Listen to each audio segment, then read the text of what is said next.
We're 40 days plus into the Ukrainian conflict. Um, Recently, I just saw a video there.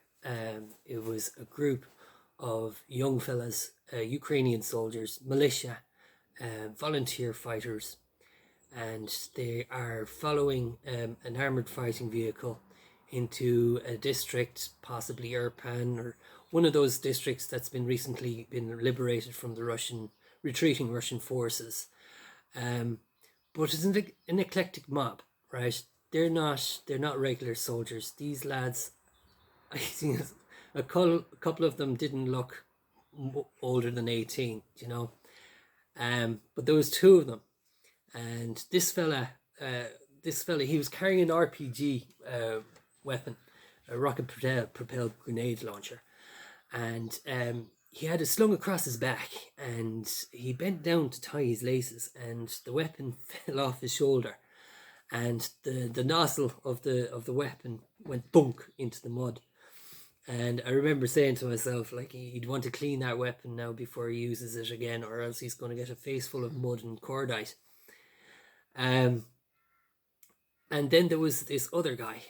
He was carrying an AK-47, and inadvertently he walks in front of the cameraman.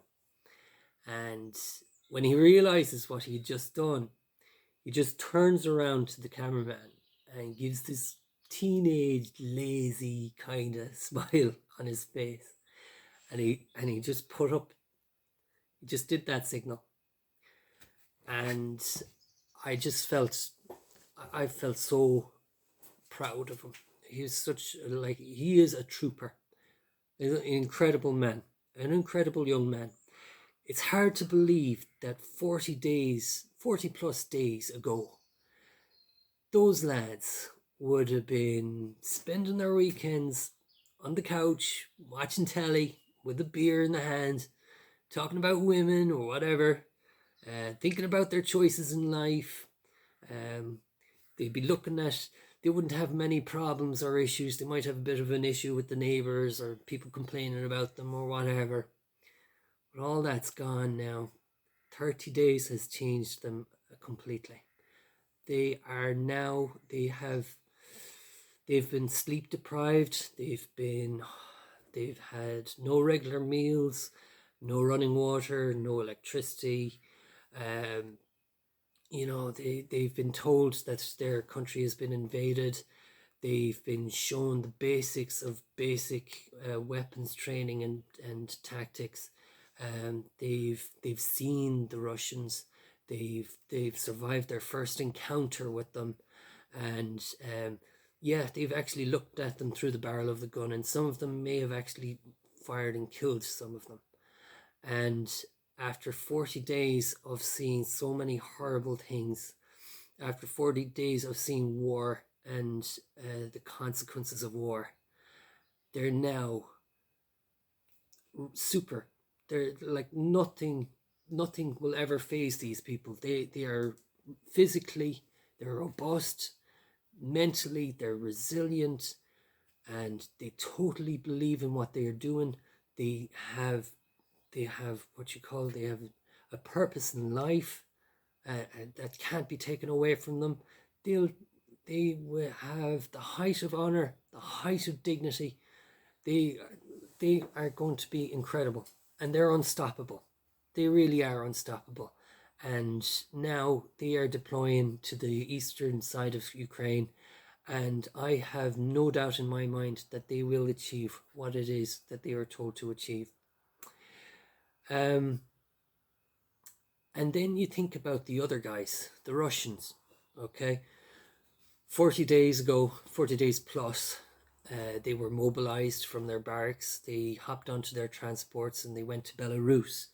They do it every year. It's called Zapad. It's an exercise, and the object of the exercise is basically to show the West that they are a force to be reckoned with, and by rattling the cages of their neighbors, they'll be able to force some sort of concessions out of them and make more money, and all for the glory of the motherland, or at least Vladimir Putin. Except this time they were told to invade Ukraine. And it's pretty obvious that they didn't. They weren't expecting that order, because over the course of the 40 days, we have seen food shortages, fuel shortages. We've seen them abandoning their vehicles. We've seen deserters, defectors. We've seen soldiers surrendering, wounded soldiers, frostbitten soldiers, dispirited soldiers, soldiers that are being spat on the streets, and basically they have had a very then their whole command structure fell apart. Generals started getting killed, and then it devolved into war crimes and crimes against humanity. And all I can say is the internet does not forget anything, and it is not going to take 50 years for criminal investigators to get the evidence they need and to find the people that cause these atrocities. And so for the ordinary soldier that started out, he is physically, I don't think he has much spirit left in him. They are now being told that they have to go to the Donbass area and form some sort of land bridge for Crimea. And apparently there's about 10 different reasons why they should do it.